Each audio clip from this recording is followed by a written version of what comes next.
বুঝতে পারছি না, আমার যেন মনে হচ্ছে স্বপ্ন দেখছি। হ্যাঁ,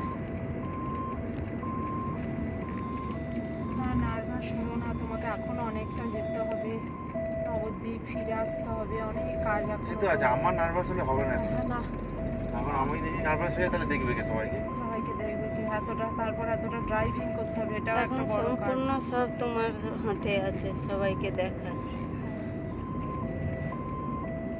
আমিও যে এখানে থাকবো, আমি কি করতে পারবো মেয়ে ছেলে হয়ে?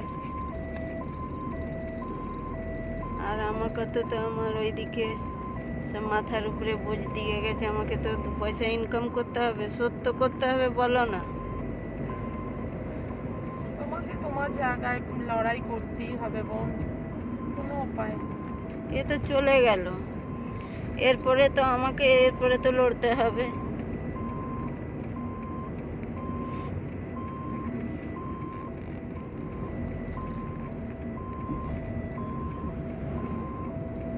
সব থেকে যে যেখানেই কাজ করে, কাজের জায়গাটা কদিন অফ করতে পারবে, এটা তো একটা বড়।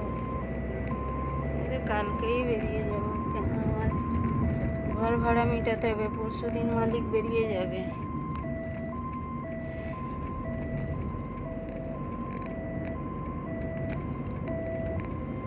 আমার সেদিকেও টেনশন আছে।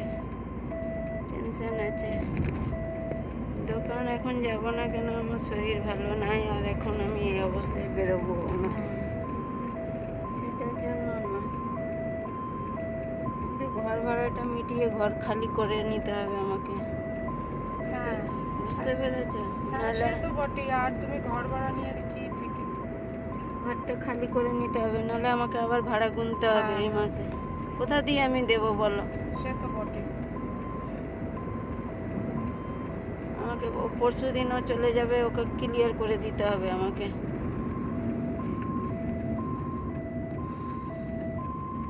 ওরা আর কি শুনবে যে আমার এত বড় বিপদ হয়েছে? একটা জিনিস, আমি যে তোমাদের জামাতে হাত দেবো, আমাদের সবাই তো ছোঁয়াছুঁয়ি গা। ওই ব্যাগটা রেখে দিয়ে আসতে হবে তো, কিছু এছাড়া তো আর উপায় নেই, তাই না? কিন্তু আমি তো পুরো একদম মানে মর্গ থেকে ছোঁয়া গা না আমার। তাহলে তোমার দাদাকে বলবে, হ্যাঁ, দাদা নিয়ে গিয়ে ঘরে এছাড়া তো আর উপায় নেই, বলো।